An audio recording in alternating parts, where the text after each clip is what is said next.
Hello, fourth graders, and welcome to Unit 4, Session 3.2. So I have out for you this power polygon shape G, which is our green rhombus, okay? Our green rhombus. Now, yesterday we talked about how you could determine the measure of some acute angles, okay? Are the angles in this quadrilateral right angles, acute angles, or obtuse angles? Let's first start off by deciding what do those angles mean. Now, we talked about in the last video that acute angles are small little angles, and they are angles that measure less than 90 degrees. And we know that a right angle, straight up, straight side to side in a straight line like an L, and it is a right angle or a 90-degree angle because it measures 90 degrees. And then we talked about that an obtuse angle should remind us of the word obese, which means it's big. And so it is an angle that measures greater than 90 degrees.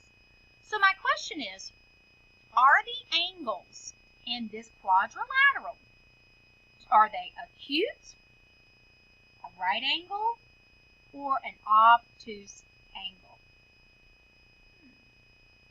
Let's take a peek at some and see what you said, okay? Does anyone know how many degrees the acute angle right here, this is an acute angle, does anyone have any ideas of how much this acute angle measures? How many degrees you think that it might be? Well, if we didn't have a tool to measure it, we could use our power polygons to see if maybe we could figure it out. And so yesterday, we looked at smaller acute angles to see if we could place them in to make the 90-degree angles, or right angles.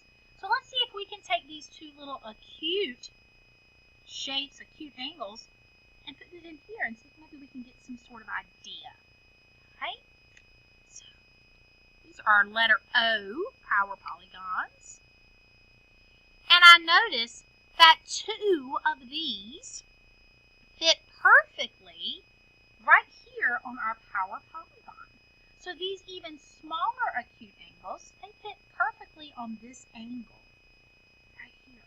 Do we remember yesterday how many degrees we said these smaller polygons were?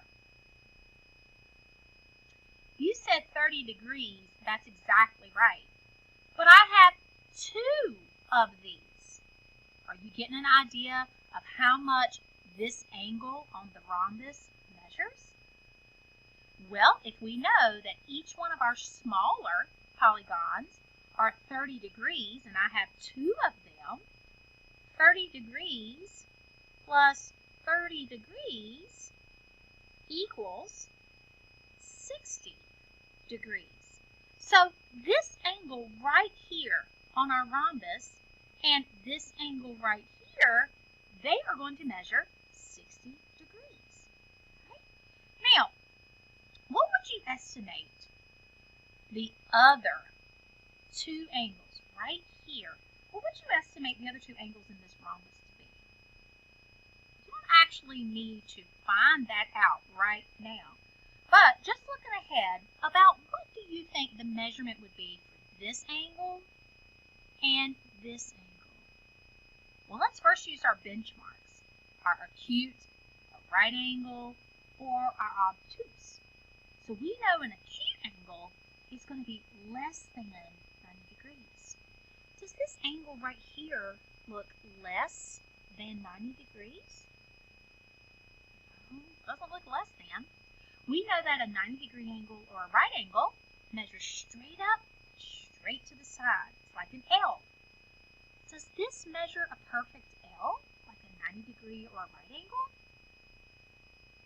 No. So could it be an obtuse angle, which means it measures greater than 90 degrees?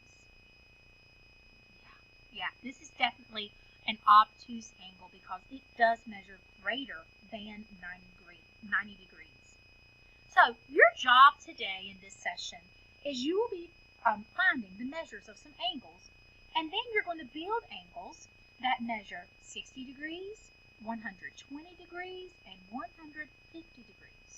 And if you add or subtract to find the measure of an angle, just like I did here, you want to make sure you write an equation, just like I did here, that shows what angles you added or subtracted for each angle that you built.